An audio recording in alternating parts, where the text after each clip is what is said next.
We're about 2 minutes away from the end of the trading day. Scarlet Fu and Vonnie Quinn here with you, counting you down to the closing bell, and here to help us take you beyond the bell with a global simulcast, Carol Massar and Tim Stenovec. And welcome, of course, to our Bloomberg Television, Bloomberg Radio, and YouTube audiences as we look through the trading day. And right now, the trading day feels like we are just waiting with bated breath for the Fed, for this NVIDIA conference. Yeah, right. There's so many big things going on, right? We'll look for some headlines out of NVIDIA. But having said that, we have seen some selling, I feel like, in these last few minutes of trading when it comes to the equity universe. And we're pretty much at our lows of the session. So we're below a 1% gain on the NASDAQ 100.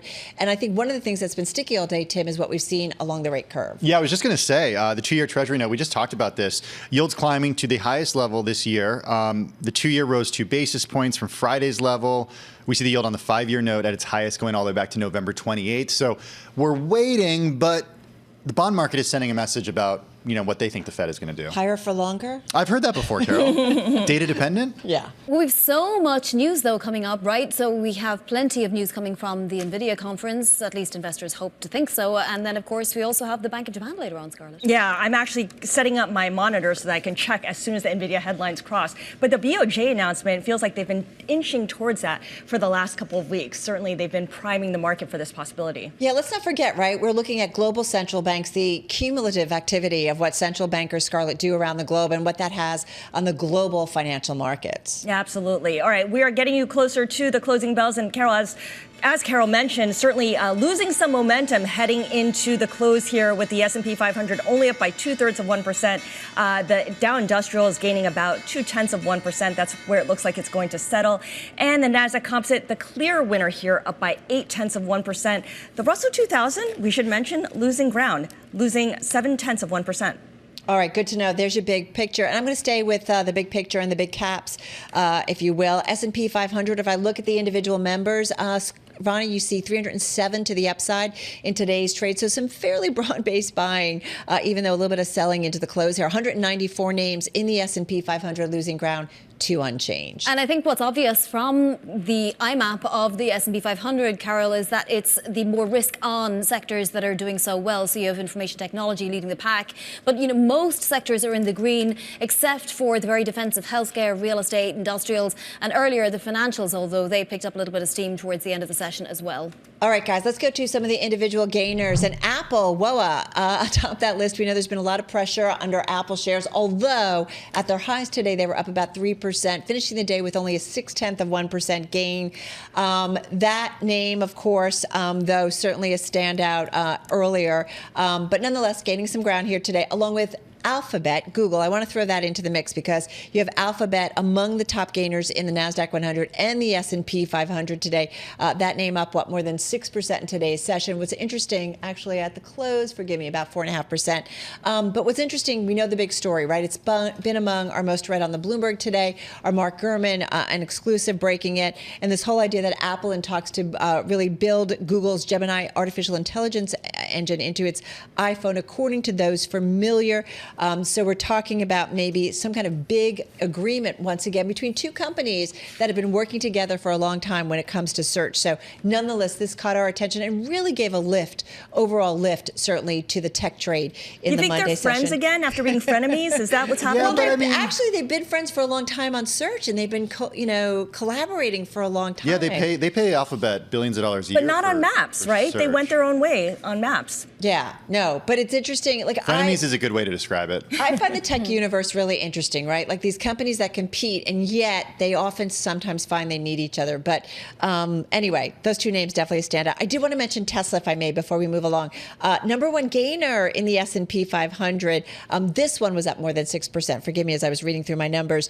Out on X today, Elon Musk saying prices in the U.S. will increase by $1,000 for all Model Y cars. That's starting April 1st. We talked about it, some analysts weighing in on this. Maybe it's just an inventory thing, kind of working through some of those production levels.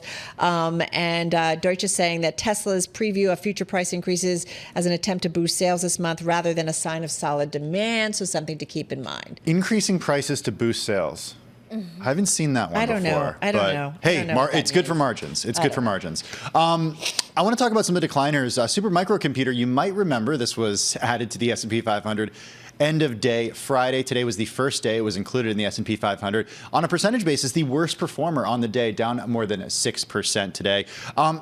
I do want to give some perspective, though. Super microcomputer shares are up by more than 250%. How much are they up this year? 250% just so far this year. But still, I mean, it's notable that on the first day in the S&P 500, they're down. Worst performer. Abbott Labs shares falling today. At last check by close to about 3%. The stock fell on Friday close to 3% as well.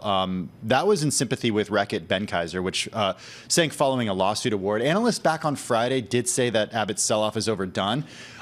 So it is notable that we're still seeing some selling in today's session after that news on a Friday. And here's a really interesting one. Fisker, speaking of EVs, the company is pausing production for the next 6 weeks as the EV maker looks to rein in inventory and avoid possibly having to file for bankruptcy. Shares fell today by another 15.5%. We should note the company did not make a required interest payment of about $8.4 million last week on its unsecured convertible notes that are due in 2026. So that certainly prompted some selling by investors. That was a regulatory filing that we got today. Fisker did warn that it may not be able to meet obligations to service its debt and could, quote, need to seek protection under applicable bankruptcy laws. This was an $8 billion company back in 2021. Now the market cap is down to about $85 million. Wow. Yeah, quite a sell-off that we've seen. Shadow of its former self, really, when it comes down to it. All right, let's take a look at what happened in the yield space. We had declines in Treasury prices, not huge declines, and so therefore the move higher in yields is fairly small. But we're at some pretty key levels here. The 2-year yield at the highest level this year. As you know, traders betting on fewer Fed cuts this year. The big question is whether policymakers themselves pencil in fewer than 3 cuts this year. For the 10-year yield, approaching a key technical level of 4.35%. We're at a 3-week high there.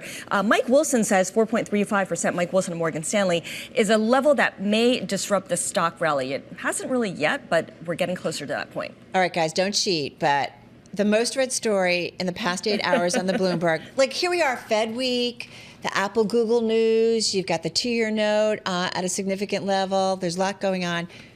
Care to guess? It has to do with a certain personality. Good guess. Yeah, we're kind of living in his world, aren't we? Elon Musk. This story is the most read on the Bloomberg terminal, and it has to do with his prescribed use of ketamine, and he says it alleviates periods of low moods, and is in the best interest of investors in Tesla and the other companies he runs. Like, you know, that was it about a month or so ago that Wall Street Journal came out with this story about some that were maybe concerned about investors in these companies that might be concerned about his drug use. Okay, so he did give this interview on Don Lemon's new show that's on YouTube, also actually still on X, even though there was the whole contract conversation that we saw last week. Here's what Elon Musk said. What matters is execution. From an investor standpoint, if there's something I'm taking, I should keep taking it. He did say that he takes the drug as prescribed periodically to treat what he described as, quote, chemical tides that lead to depression-like symptoms. Yeah, I mean, it's definitely pertinent information, right? It should be out there and shareholders have the right to know, just like, you know, our employer would maybe perhaps have the right to know. I'm not quite sure how, you know, the law works in the United States. Just another interesting chapter, prescriptions, right? But I think maybe there are questions about security clearance too, because of his involvement. Stuff. Yeah, because of, you know, as a government contractor with SpaceX, but he said he wasn't concerned about that. I don't think he doesn't tend to be concerned about a lot of these things, but maybe they need to add another chapter to Walter Isaacson's book about Elon Musk when it comes down to it. The other story, Carol, that I thought was really interesting was about how budget hotels in rural Texas are jacking up their prices, asking for $1,000 because it's in an area where you could really get a good view of the eclipse. We are all a good study of supply and demand, right? So that's where you want to go to see it. Like, I totally get it, right? That these guys are going to charge more because they can. Okay, I have good news and bad news about the eclipse. Okay, I think we're all going to be on air when the eclipse happens here in New York. Is that good or bad? That's the bad news. Okay. So we'll be able to see it. The good news is for people who are in New York and don't want to travel to Texas,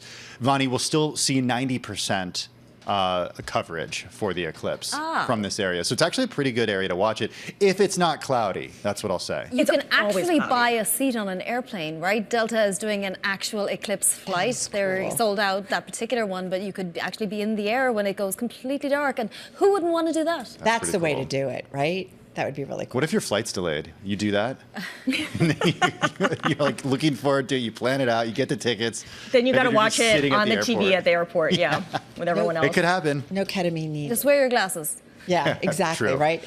All right, guys, that's a wrap. Our cross-platform coverage, radio, TV, YouTube, Bloomberg Originals. We call it Beyond the Bell. We will see you again, same time, same place tomorrow.